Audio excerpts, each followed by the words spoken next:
What was a belief you had before going into YC that is now broken?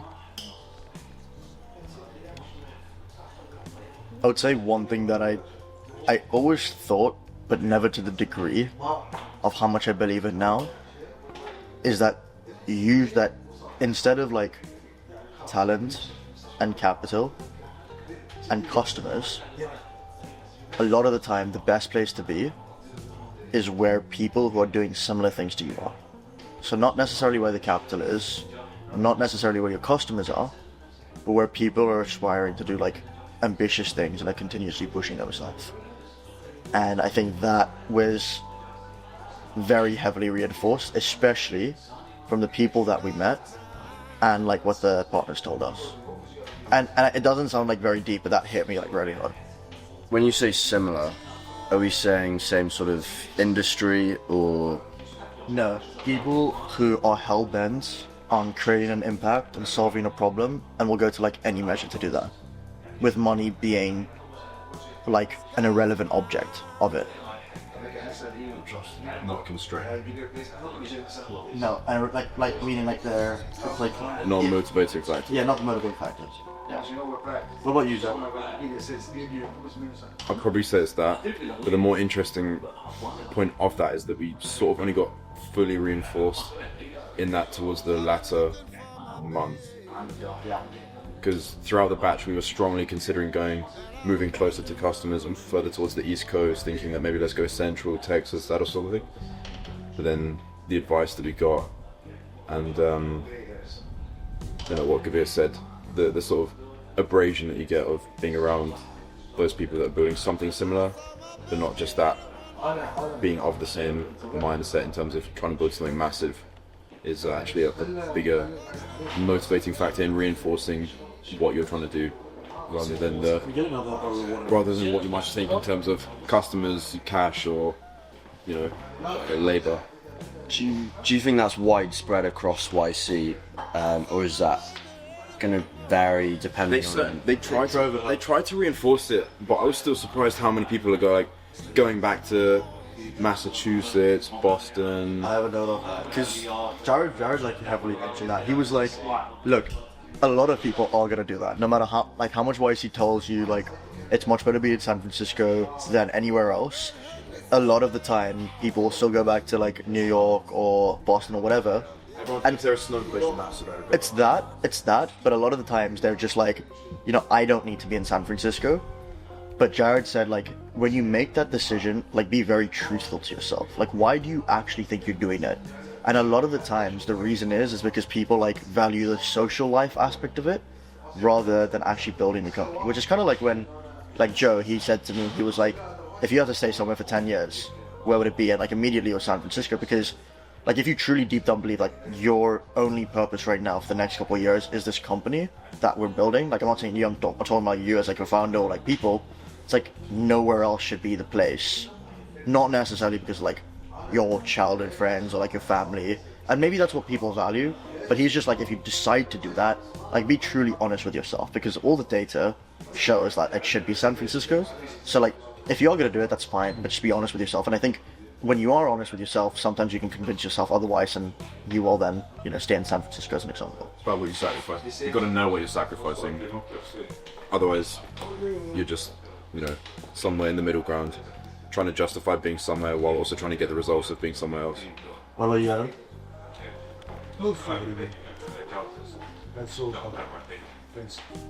I think biggest perspective shift was what it actually takes to build a generational company. I think before this, because obviously like unlike Isaac and Gavir, like I hadn't really traveled much before this. I'd basically been cocooned in South Africa. And that was, the realm in which I kind of lived, and the realm in which I sort of saw the world. Coming to San Francisco and then realizing how many people are almost like nearly as ambitious, if not more than me, was a really big sort of shift in my mindset. It almost puts you into a new gear. I remember I said this to Tyler at the end of the batch. He was kind of like, I don't want to sound as if I'm saying the exact same thing as you guys, but really like the osmosis effect of being in San Francisco and having every single person you interact with in that city almost be either working on a huge product or building one themselves or being ambitious enough to try Or having done it multiple times. Even, I've said this multiple times, like the barista at our hotel building exited his company and wears a Rolex while he's serving me coffee. Like, that kind of almost pressure to be the best you can at what you do, it doesn't exist anywhere else. I would definitely say that, like, no matter how much we speak about it, like, you truly have to be there to experience it. Like, as humans, we have this, like, bad kind of, like, habit of no matter how much someone tells us something, like, we don't deeply believe it until we experience it ourselves. And I think, like, you have to experience it for yourself. And the reason I say that is because, like Adam mentioned, like, we had travel. Like, I've been to New York, you know, looked out from what's it called, Central Park, and seen, like, Billionaires Row, where, like, every apartment there was, like, $38 million. I'm like, you know, like, South Africa is small, London's a bit bigger, but, like, it's just a different world, and it really is, like, a brain fuck on what you thought to be considered successful or ambitious is, like, 100 times more than that. Like, our group partner said this. We didn't get this on camera, but, like, our group partner was like, if you sell your company for like 100 million in London or like Texas or like Boston, like, people will like pat you in the back, say that, you know, you've probably done like the absolute, like, you've just you've killed it. You've absolutely killed it. And like in San Francisco, it's kind of like, what went wrong? You know, you built $100 million company, what went wrong? So I think just thinking about that itself should probably light a fire under your ass to like think a lot bigger and dream a lot bigger. Which then I think also like changes your perspective on how much effort and time needs to go into doing it. Yeah, I thought one thing I'll add is that it really made me deeply think about the fact of, like, coming back to my first point I made around like what it takes to build a generational company, is that, like, a lot of people asked us when we came back, did people speak about politics? Did you hear anything about it or anything like that? And it's like, I didn't hear a single word about anyone really talking about Democrats or Republicans. And that just comes down to the fact that the only thing they care about is the company and the mission that they're trying to pursue. And what that takes is literally putting your whole being into what you do, which is what is required. Knowing that, what advice would you give to founders who might not have the opportunity of getting into YC and going to a place like San Francisco? I'll give you a good example of this. So Robert, who is a person that we've hired, he managed to find a way, not to go to like YC, but to like get to California through like a internship with UCLA. I mean, a student exchange program. Point being, like, first point, just like try be there. But when you're there, like, actively take an active measure to like really try and be in the circle. So Robert, he like searched up where Y Combinator's head office is, and he went to the street and he just camped there for the whole day. And as founders would walk out, he would just stop them on the road and speak to them. And I think that, like, if you're in San Francisco, you stay in your room all day, or like you don't do anything, like, it doesn't actually matter that you're in San Francisco. Like, you have to be an action taker. And I think it means like having like extreme agency around trying to get in those spaces. Because like with or without YC, we would have done it. Like, for example, I kind of like networked my way into getting funded. We didn't take the investment, but like that was when we were still living in South Africa. And the way in which I did it is like put myself in the rooms where people knew those people. I made really great friends with them, made a massive impression. They then referred me to someone else, and then who referred us to the founder. And then, you know, we spoke to him, multiple meetings, and we just like hustled our way through it. And so I just think it like comes down to like hustling your way through it if it's not something like YC, because YC definitely provides you the platform that makes it much easier. But there's always a way. It's just like there has to be a will. Yeah. A live example I'll give on this, which is going to be a continuation, is that for us, like, even though we did go through YC, which was a huge blessing, and was a great experience, the people we've met, investors we were introduced to, and also that have invested in us now, we're still working in an industry that by many within tech and within Silicon Valley is seen as sort of like what would you call it, maybe like dirty in a kind of way. Like, it's hard to get into, it's hard to grow into, It's hard to be successful at compared to sort of like the usual ones like a dev tool, sales CRM, or marketing tool, or lead generation, something of that kind. Highest failure rates is what we're getting into, which is the restaurant space in local SMB. And so this is going to be something you guys in these videos are going to continue to see, as us pushing through with the full force of resilience that we have had for the past couple years, being backed by no one, and still being doubted by large parts of the, you know, the special circle we've been let into now. First friends, family, and now it's going to be the big players. So we're going to continue to prove them wrong, and hopefully you guys will be there to see it all. Favorite place to meet founders that isn't YC in SF? I don't know. I feel like we were totally in a bubble. I think a lot of the founders that we met was in the dog patch, because that's where the YC office is. Previously, it used to be like Mountain View, so that's where a lot of the founders would be. I would say a lot of them hang out in dog patch. Out of YC founders, it seems. What is it? Where do they hang out? The YC founders? Outside of YC founders. They're all Outside. Yeah, the offices. their houses. Yeah, their houses. Yeah.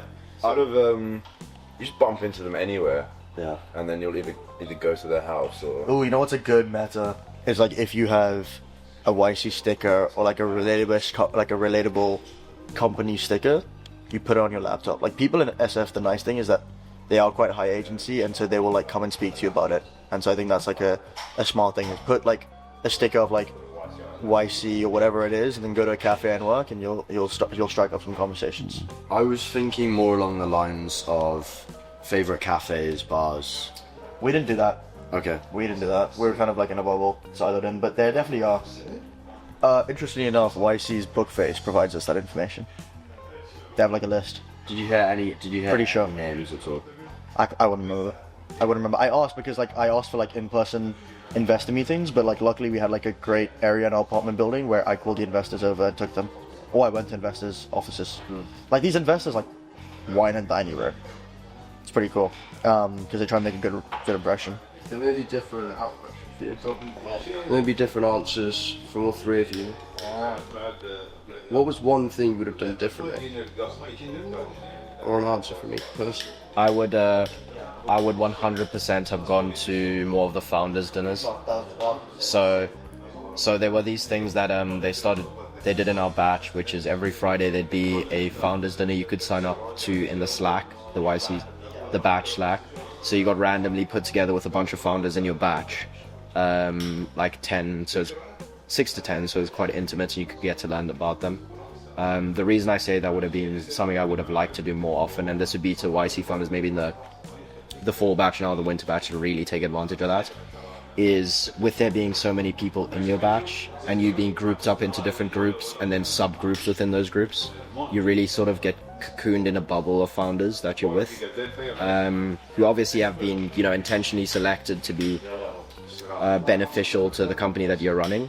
But it's really great to meet people who are outside of that, who you can become friends with and who could possibly help you out in some kind of way in the future. Yeah. What about you, Isaac?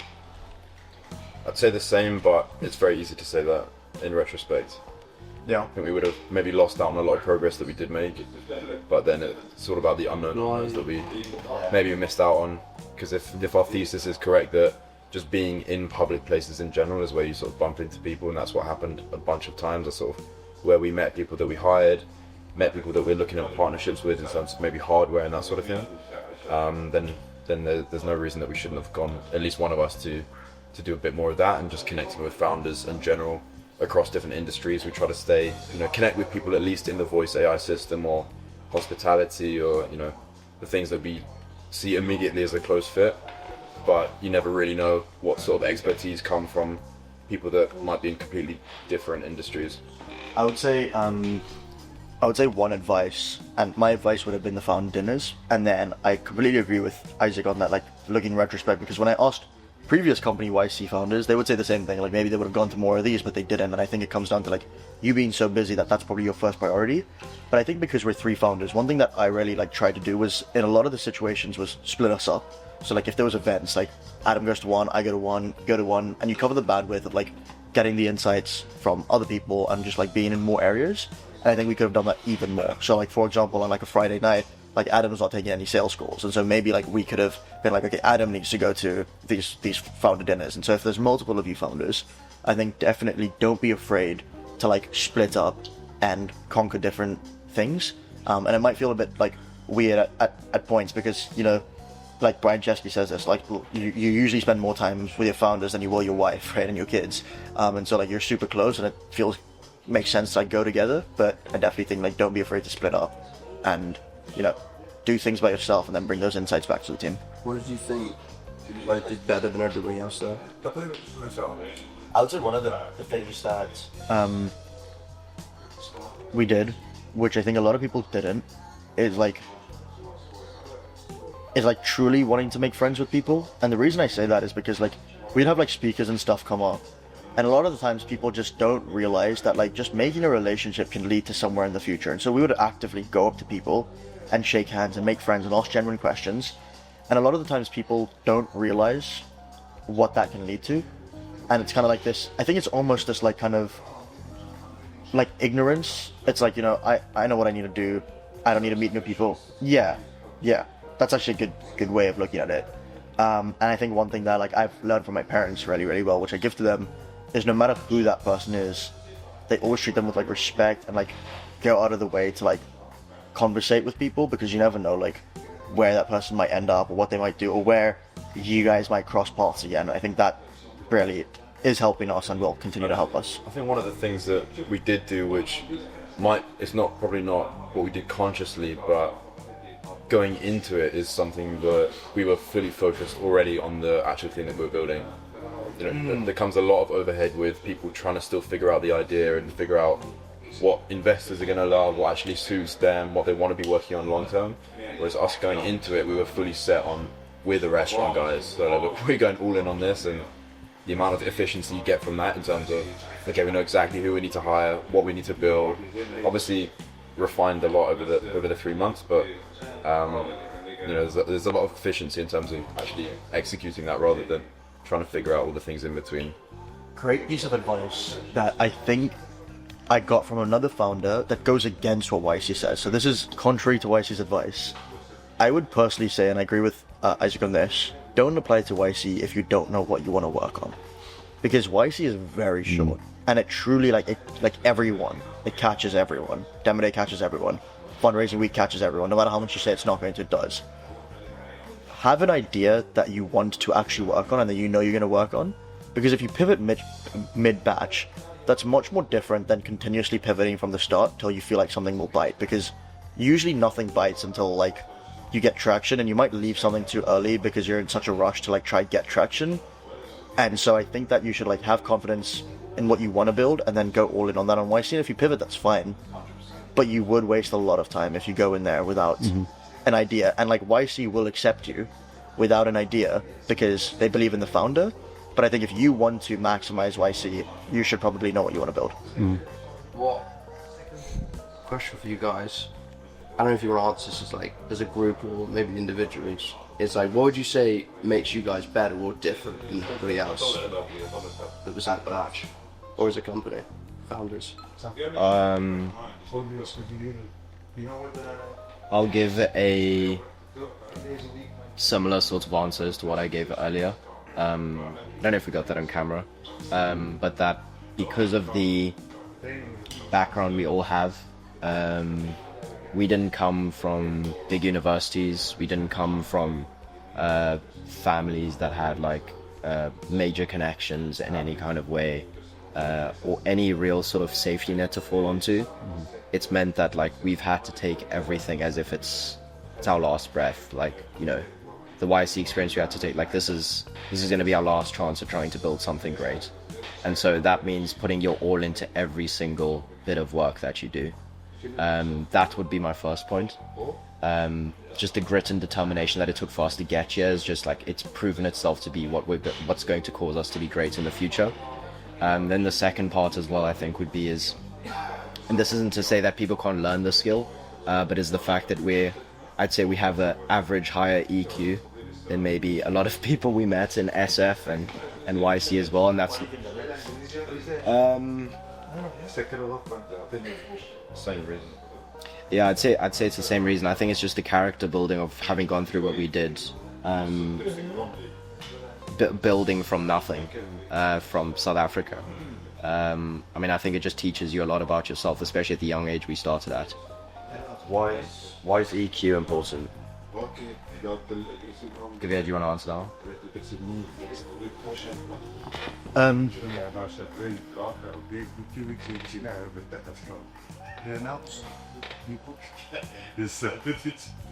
A long time I don't know. I actually don't. I think there's benefits that come with EQ, but I don't have a good answer for that.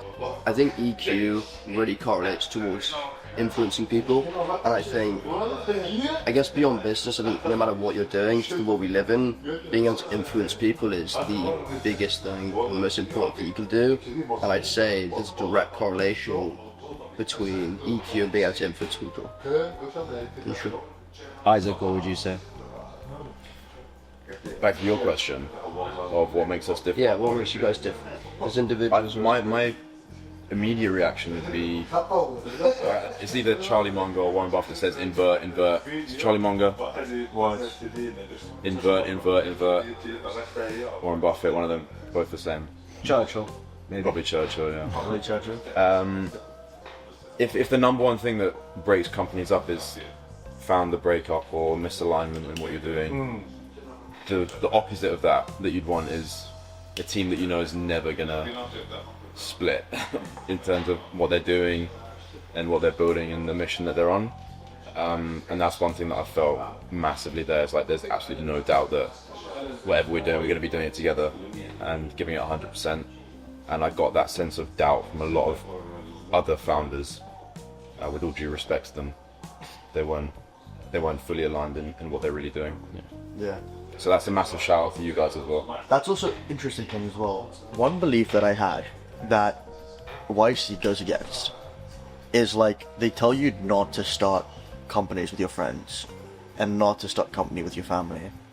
And I think to some degree, yeah, no, people say that, and this is like YC goes against it like this. Say a big misconception. Yeah, as they tell you don't create companies with your friends, don't create company with your family, and I think there is definitely truth to that, but a lot of the times the best companies literally start with like you and your friends as co-founders, and you hire friends from college, and you hire your family members, and I just think that like it creates this environment where everyone like truly is like, no matter what argument there is, no matter what disagreement with it there is, it's like we've gone through so much shit together, the last thing we're gonna have is like an argument or a disagreement break up everything that we've built.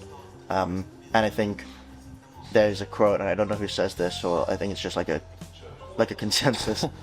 It's this thing where it's like a lot of the times as like a person, you'll usually go like way further and do a lot more for someone else than yourself. And I think that comes down to also being with like your friends and your family. I think it's like creating an environment that you can be rewarded in actually helps you show up every day, not just for yourself, but you want to, you know, if you're building with people that you die for, then you're going to show up every day and give your all.